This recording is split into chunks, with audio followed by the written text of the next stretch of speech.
we set all-time records in the city of New York for ambulance runs. On a typical day, it's about 4,000 runs, and we went through 5,000, 6,000, almost to 7,000 runs a day. Hi, everyone, and welcome back to COVID-19 Heroes. I'm your host, Lorraine Schneider, and today I'm honored to be speaking with Kelly McKinney. Kelly, a longtime emergency management veteran, serves as a Senior Director of Emergency Management and Enterprise Resilience at NYU Langone Health. Living and working in the epicenter of COVID-19, he brings an unparalleled view of the pandemic, how it's been affecting the human experience for New Yorkers, and where it lies in the context of catastrophic disaster response. This episode was recorded on June 4th, 2020.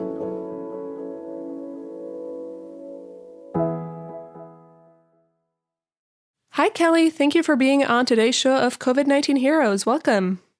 Thank you, Lorraine. I'm so happy to be here. I really love your show. You are the author of Moment of Truth, which contains advice for the government and contains practical steps that citizens can take to keep them and their family safe. In it, you use the term Black Swan. Can you explain this term in the context of disasters and tell us if COVID-19 falls into that category? Yeah, so I appreciate that as the first question. I'm a catastrophist, and that was really the reason that I wrote that book was because of my interest in that topic, and I really feel like that's my mission, is to call attention to the threat of catastrophes and our collective sort of unpreparedness for them as a nation. And Black Swan is really a pretty familiar term that emergency managers use a lot, but technically speaking, it has three characteristics. The first is that it's unpredictable, it's unforeseen before it happens. The second is that it's extreme. It has severe and widespread impacts. And the third is, and this is the interesting part, is that there's a widespread insistence in its aftermath that it was obvious beforehand, right? So those are the three pieces. One is that nobody sees it coming. The second is that it's a big disaster, big widespread disaster. And the third is those same people who didn't see it coming are the ones who talk about all the things that should have been obvious beforehand. And so I think that this coronavirus pandemic meets all three of those things. So it is a black swan in that context, because even in this country, as the outbreak was raging in central China, there were so many people in the United States talking it away and talking away the job, talking about how China's different. They're heavy smokers over there, or those guys eat live animals, and we don't eat live animals, and so we're not going to get this pandemic here. And so there was this denial, which I've seen so many times in my career, that human denial. I call it the brick wall of hope. People can't see beyond it. So even in the weeks in the run up to when the pandemic really took hold on the West Coast, people were saying it wasn't going to happen. And then now in the aftermath, there are so many people saying, that lives were lost because you didn't do the obvious thing in those early days. And to me, we were way in the middle of the job in the early days, and it wasn't obvious to any of the people we were talking to, these steps that were taken. So yeah, long answer to your question is, in my opinion, the COVID-19 pandemic is a black swan. From 9/11 to Hurricane Sandy, you've really seen it all. What has surprised you the most about COVID-19? So what we did when we saw this happening in China is what we always do, which is to try to put ourselves in the job. And so we try to put ourselves in Wuhan. There were obviously a lot of social media, a lot of videos coming out of there, a lot of tweets and Instagram posts. And so we tried to immerse ourselves in that, and then in Lombardy in northern Italy after that, to try to understand what we were facing.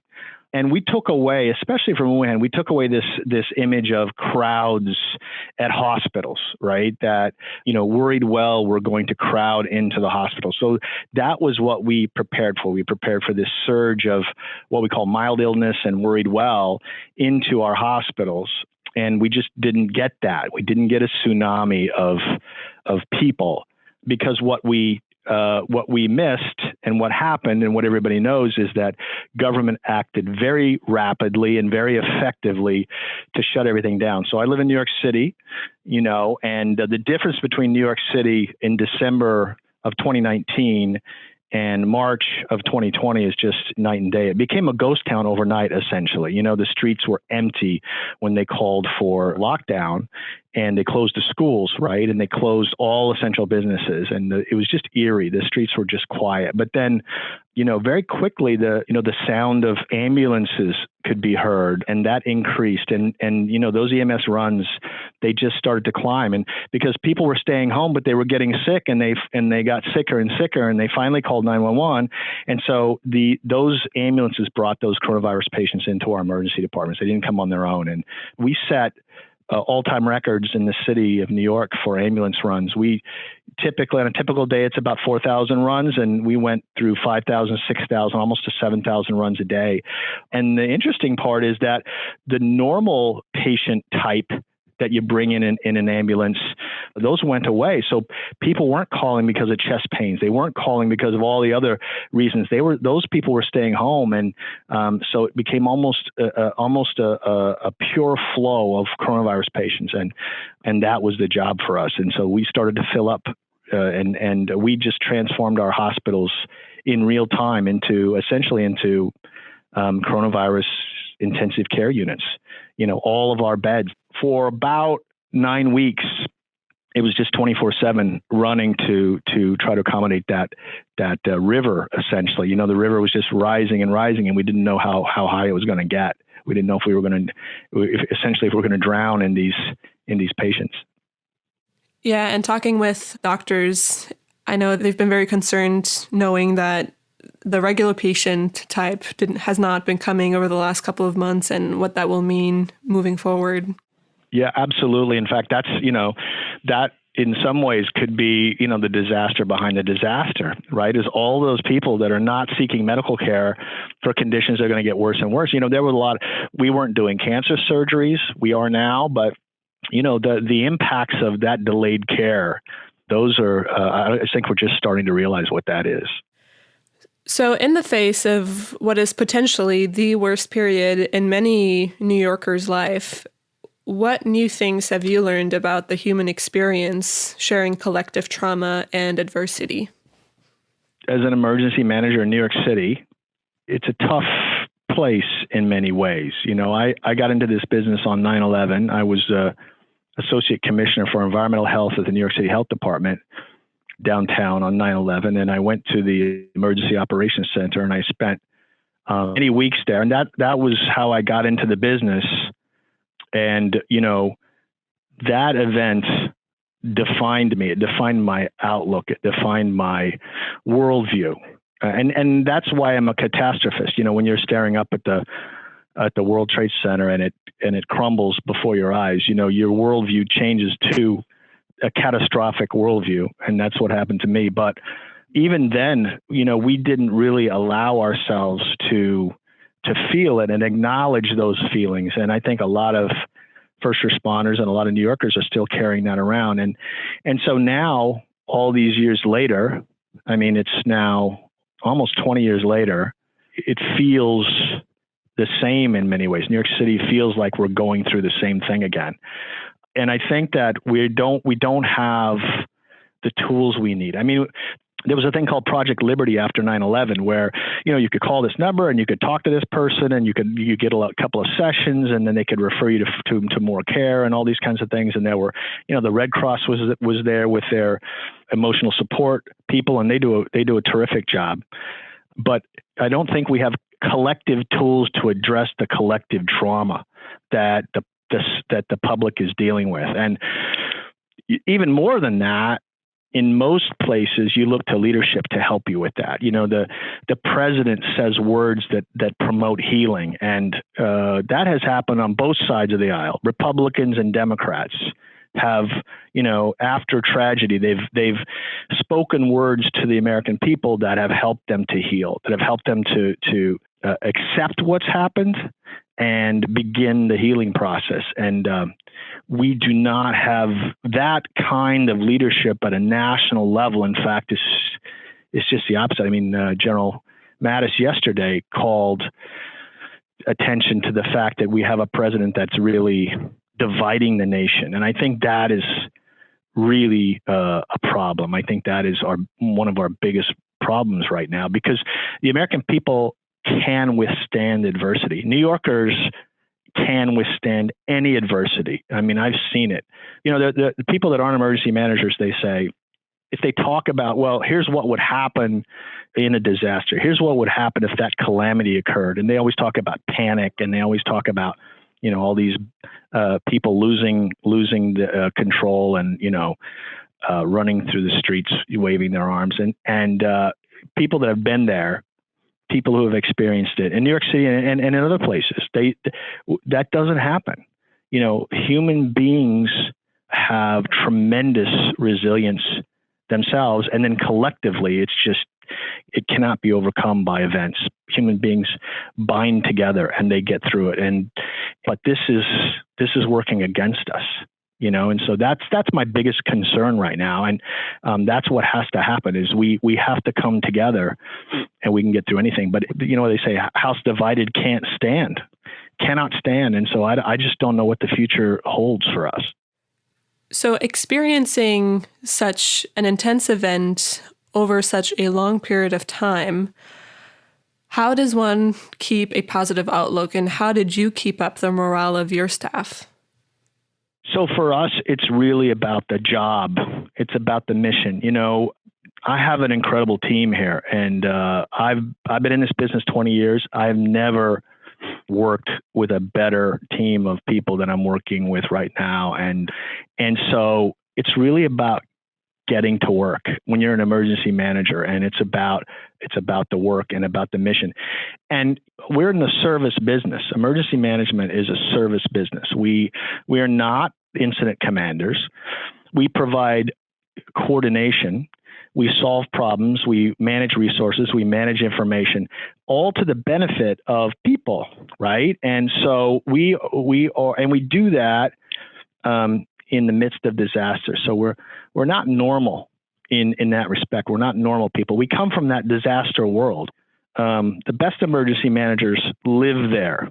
They exist there because the more time they spend in the crisis, dealing with all of the chaos there and all of the reverse logic, right? And all of the discontinuities there, the more they're able to bring that knowledge and that expertise to bear when it happens in the normal world. And so the morale here is relatively good because I think we executed well with this coronavirus outbreak. We did our job essentially, and that is the thing that gives us the most peace of mind.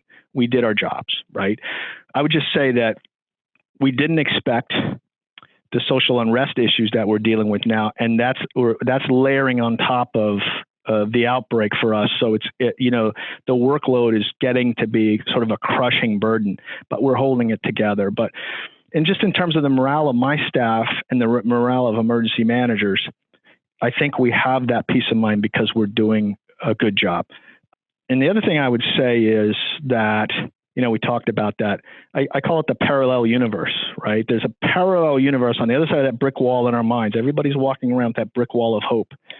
And they don't want to look beyond it to all these bad things that could happen. But beyond it is the disaster zone. It's the crisis zone where the normal rules of logic don't apply, and you see things that you never thought you would see, and you do things that you never thought you'd have to do. And all those things that always worked for you suddenly don't work anymore. And the people you relied on are gone. So it's just even sort of, cause and effect just sort of don't apply there. And so we live in both worlds. Emergency managers exist in both worlds, but we're really emissaries from that crisis world because, we come into this normal world and we talk to normal people about it and they think we're crazy, right? A lot of things don't make sense. And then when the crisis world happens, everything we've been saying makes total sense. And so an example is all of the things that we told this organization in January of this year about how this outbreak was going to roll out. And everybody said, I don't believe it. These are all the reasons this isn't going to happen. And so every day after day, we'd bring different teams together and put them into that job. And there was a lot of pushback, and there was a lot of disagreements, and there was a lot of anxiety. But then as it started to happen, all the things we were telling them that were going to happen started to make sense. But the thing is that, again, as an emergency manager, we have to be different. We have to have a mindset that allows us to be effective in the midst of chaos. And it isn't a normal mindset because chaos is not normal. So you can't bring a normal mindset into the disaster zone. You have to bring a disaster mindset that you build up before the job. And part of it is really that voice in your head, right? And so, that for a normal person in January, that voice in the heads of everyone in this organization was saying, hey, this thing isn't going to happen. I mean, those people are different over there. That's China. That's some kind of exotic place. There's not going to be a pandemic. What a pandemic? Come on. What is that's like movie stuff. That was what the voice in people's head was saying. And meanwhile, the voice in our head was saying, this is going to be bad. You've got to get ready for it. Here's what it's going to look like. You're going to have these crowds at your EDs. You're going to get overwhelmed. You have to do all these things to get ready. So we listen to a different voice. And then in the crisis, it's the same issue, because in the crisis, the normal person's voice does a flip. And the normal person's voice is like, oh my God, this is the end of the world. Things are never going to be the same again. This is never going to get better, right? It's just these catastrophic voices in people's heads. And our voice has to turn too, and it has to start saying the opposite. It has to start saying, no, guess what? We're going to get through this. This is going to be okay. We're going to take step 1 and step 2 and step 3, and we're going to get through it. So we're sort of the anti-normal. Because we have to manage that voice in our head, and we have to talk that same thing to people and get them through it. Yeah. And having talked to several healthcare professionals on this podcast, I've always asked them if they had ever studied or spent much time exercising on a scenario like a pandemic. And the answer was always no. So I think it's also interesting for, us as emergency managers. Obviously, all we do all day, every day is think about worst case scenarios. Yet there is still, a lot of other people out there don't, even in a public health sphere. So has COVID been the most challenging disaster for you to respond to? If you asked me that question 2 weeks ago, I would have said no. I would have said that, it has been a very tough road, but I would have put a couple of other disasters ahead of it. I probably would have put 9/11 ahead of it, and I would have put Hurricane Sandy ahead of it. But the last few days, with this overlay of protests and then some, looting and violence, I don't know if my opinion is changing. But I will say, though, I'm completely apolitical.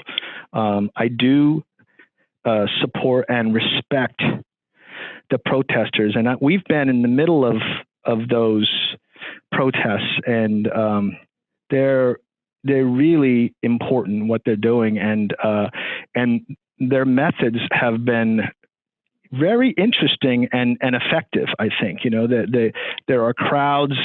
They move through the streets. They turn off their location finders, but it's a very impactful event and important. I think it's been very important. And the mission is important, I think, and we admire and respect the mission. But here in New York, what's happened is there are opportunists who see that going on, and they see that, okay, if the police are engaging these crowds, these peaceful crowds, and there's people everywhere, what's to prevent me from throwing a brick through this window and loading my car up with stuff in taking it home with me. And that is really where it started to turn south. And that's where it, for us, became more of a job, right? But I'll tell you that the last couple of days, the tactics, the law enforcement tactics have done a lot to reduce the looting in Manhattan anyway. But if the violence continues, on top of the coronavirus outbreak, day in and day out, it's just going to be very challenging. Combining your decade-long experience in emergency management and your front row seat to conducting crisis response for a pandemic in a hotspot, how do you foresee the path forward for emergency management and public health? What are some opportunities ahead of us and what may be some challenges?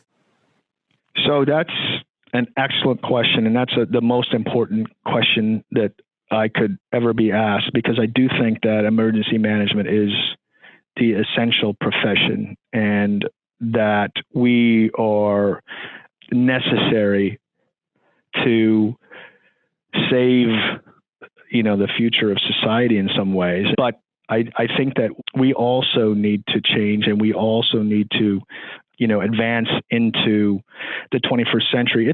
We are an immature industry because we're young, relatively young, especially compared to our partners in law enforcement and the fire services. But I think in some ways it's kind of a divided industry. I see it as being like the old guard and sort of the young professionals, right? And the old guard is a lot of, retired first responders and people like that gain proficiency, with through experience.